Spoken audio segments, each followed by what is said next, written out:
অসমের মুখ্যমন্ত্রী হিমন্ত বিশ্ব শর্মাকে কড়া হুঁশিয়ারি মুখ্যমন্ত্রী মমতা বন্দ্যোপাধ্যায়কে, বাংলায় নাক গলাবেন না। 21শে মঞ্চ থেকে এমনই তো মমতা বন্দ্যোপাধ্যায়কে। উত্তম ব্রজবাসী তাকে সঙ্গে নিয়েই মুখ্যমন্ত্রী মমতা বন্দ্যোপাধ্যায় সুর চড়ালেন সুস্মিতা দেবদের আন্দোলনে ঝাঁপিয়ে পড়ার নির্দেশ।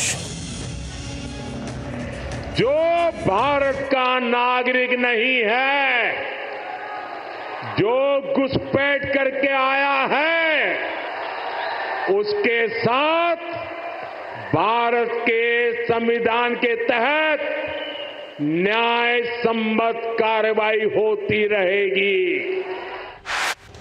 দুর্গাপুরের সভা থেকে বাংলাদেশি অনুপ্রবেশকারী নিয়ে সুর চড়িয়েছিলেন প্রধানমন্ত্রী।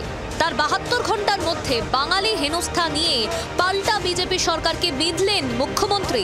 বেছে নিলেন 21-এর মঞ্চকেই।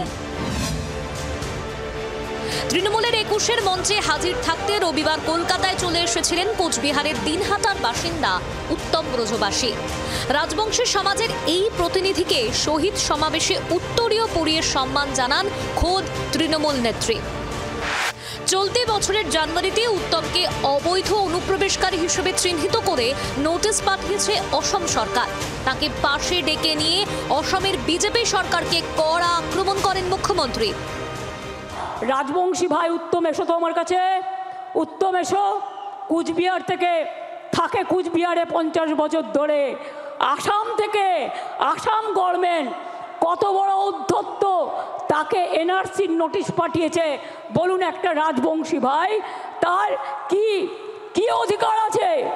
কি অধিকার আছে বিজেপি গভর্নমেন্ট? জবাব দাও।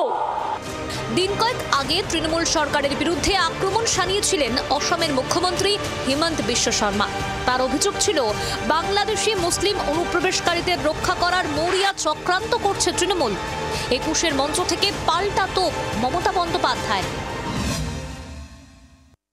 আর আসামের মুখ্যমন্ত্রী, আপনি আসামকে সামলাতে পারছেন না, আপনি বাংলায় নাক গলাচ্ছেন।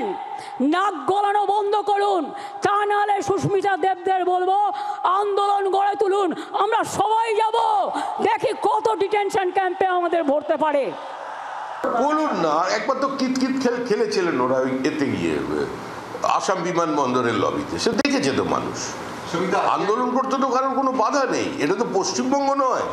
মুখ্যমন্ত্রী বলার আগেই ডিটেনশন ক্যাম্প নিয়ে সুর চড়ান অভিষেক বন্দ্যোপাধ্যায়।